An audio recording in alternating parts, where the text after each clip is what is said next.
back to the channel. Today I have something a little bit different for y'all. Normally I stick to FIFA, but I could not resist the opportunity to make a video about Wednesday night's game between the US men's national team and Costa Rica down in Columbus, Ohio at lower.com field. The United States men's national team is a huge reason as to why I even fell in love with this sport to begin with. My first real exposure to the beautiful game was the 2010 World Cup. The US drew a group with England, Slovenia, and Algeria. On paper, it didn't seem as if we would advance. The most likely results from those three matches would be a loss to England and draws against the other two nations. The States got a gift from England keeper Robert Green after a fairly tame shot from Clint Dempsey. We held on to draw the match 1-1 and I was immediately hooked. I knew next to nothing about this sport at the time. However, I knew that England had history and was a good team. I felt immense pride and joy in watching those guys fight until the very end.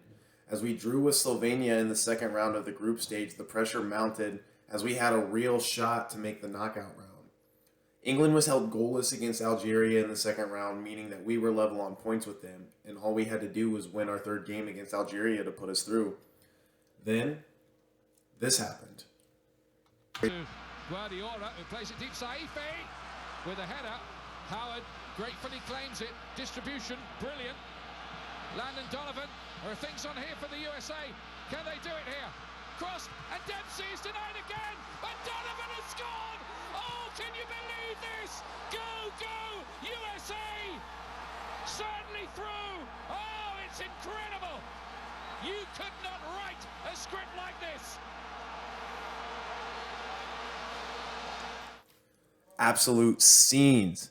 Right then and there, I knew I was hooked for life. Emotions poured through my body. For the first time in my 14 years on the planet, I felt that sense of American patriotism. Scrapping, clawing, working hard, togetherness, and just never giving up. It all clicked in that 11 seconds that it took for Donovan, Dempsey, and Altidore to go end to end and give us the winning goal. So, fast forward to 2021, at the age of 25, I had still never been to a U.S. game. That is, until Wednesday night. I live here in Ohio, about 100 miles or so from Columbus, so this was my chance. This was the perfect storm. A young, hungry squad full of players from all over the world, but who cling to the stars and stripes.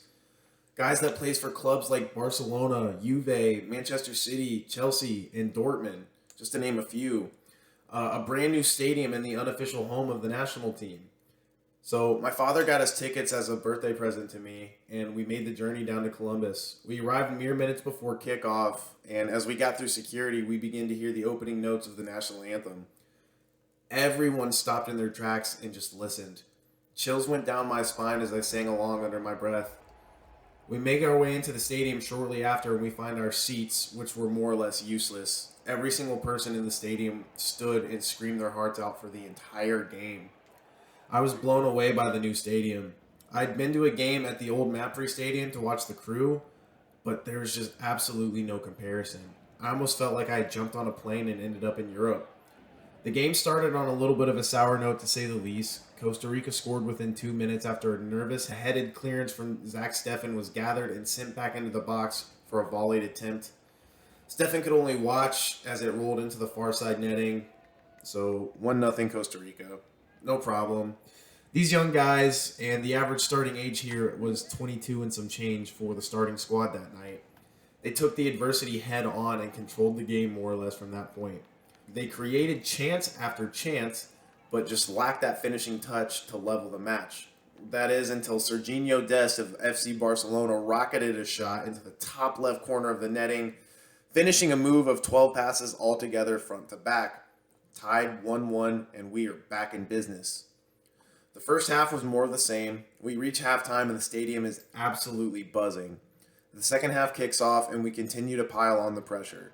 Our players were better, faster, smarter, braver, and just more cohesive.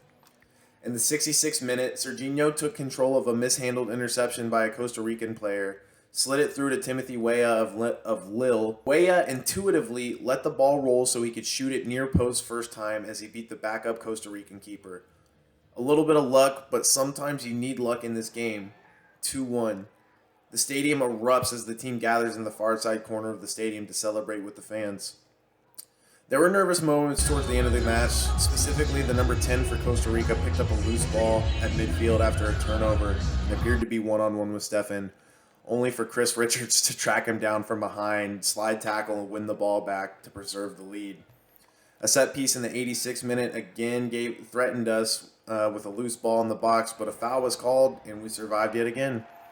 By no accounts was this a perfect match, but damn, I was so impressed with how these young men responded to early adversity and to get the much-needed win.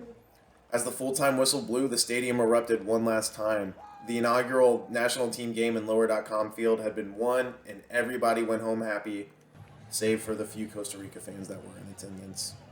As we left the stadium, we marched along with thousands of others who shared the same experience with me and my father, all the way down a blocked-off nationwide avenue back into the heart of downtown Columbus. Again, I felt like I had been transported to Europe. However, this is a reality for us as a country now. We have millions upon millions of supporters across this beautiful country, and our talent pool only gets better and better. On the drive home, I thought about how far we've come since 2017, losing to Trinidad and Tobago in the last game of the Hexagon to miss out on the 2018 World Cup. From unbearable lows and deep-rooted adversity, we sat back, we grew, and we got to work. These young kids have a chance to accomplish something in their careers that many across the world believe to be almost impossible. Win the whole damn thing. Next year, we get ourselves a promotion, which looks good on any resume. Then we come back to this league and we do something that no one believes we could ever do. Win the whole thing. Maybe not in 2022, but in 2026, it seems more and more possible day by day. I am so damn proud to be a Yank. Hey, thank you guys for watching. These IRL videos will probably be few and far between, but I will absolutely make them as the opportunity arises. If you like the video, please drop a thumbs up and hit the subscribe button. It's 100% free, as you guys all know, and it really does go a long way in supporting me on this journey and gives me that extra motivation to keep grinding. Let's see if we can get up to 50 subs following this video. That would blow my mind. More FIFA content is absolutely coming. FIFA just patched the game, so you know I'm going to be playing a lot. I'm going to be streaming over on Twitch, so give me a follow over there. The link will be down in the description.